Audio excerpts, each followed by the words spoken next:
It's been about 1 year since I bought my Capra from YT Industries. I'm not sponsored, nor did anyone give me money, products, or tell me to do this review. This is my long-term review of my bike just for my reflection and information to pass on.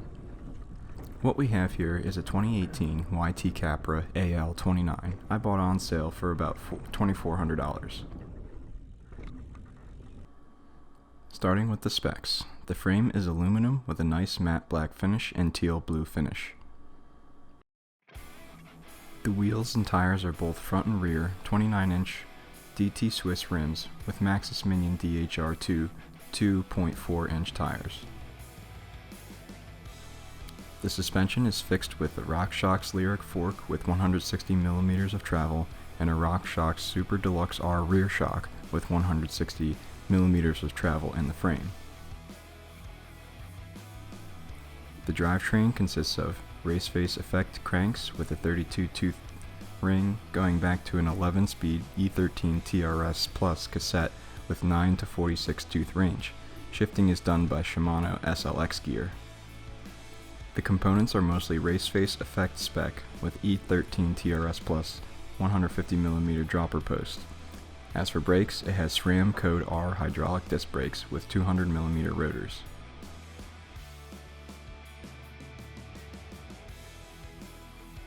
The only upgrades I made were setting up the tires tubeless and adding a mudguard.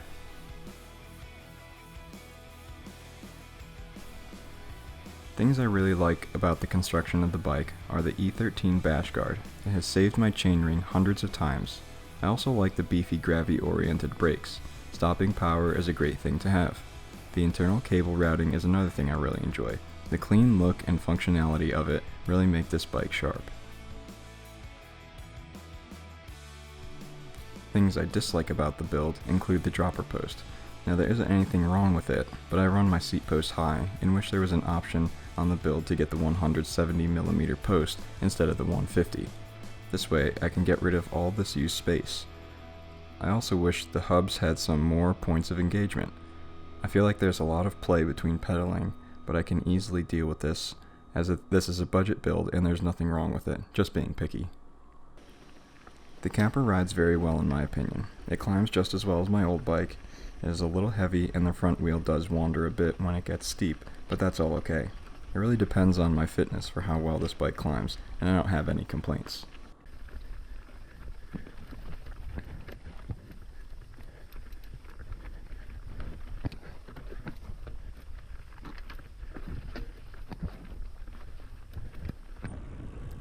Descending is great. It's a long travel 29 enduro style bike. This is what it does, and most modern bikes in this category are good, so no surprises or issues here.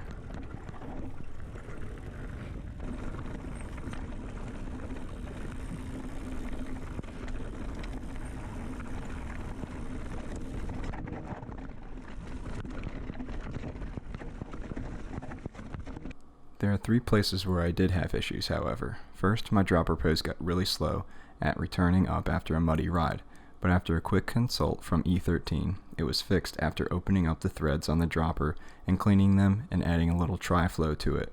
It has been great since then. Next is my rear caliper. It was having issues with sticking pistons. This could be my poor job on a brake bleed, but it has been fine since playing around with the pistons and re-lubing and cleaning them. My last issue was with the gear indexing. Either I'm not that great at doing this, or my derailleur hanger is a little bent, which I'll probably replace at the end of the year anyway. It shifts fine, but every now and then it doesn't feel that smooth or perfect. I really need to index my gears and clicking like crazy. With all that being said, I highly recommend this bike. It can do everything I've wanted it to do. I've taken it to downhill parks, rough, steep, and rocky terrain, local trails, pump tracks, XC trails, gravel trails, and paved paths. It has also seen its fair share of crashes and continued on without a hitch.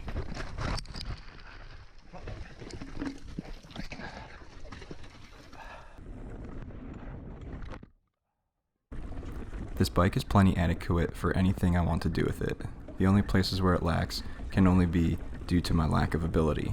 A pro rider could easily take this bike anywhere and excel.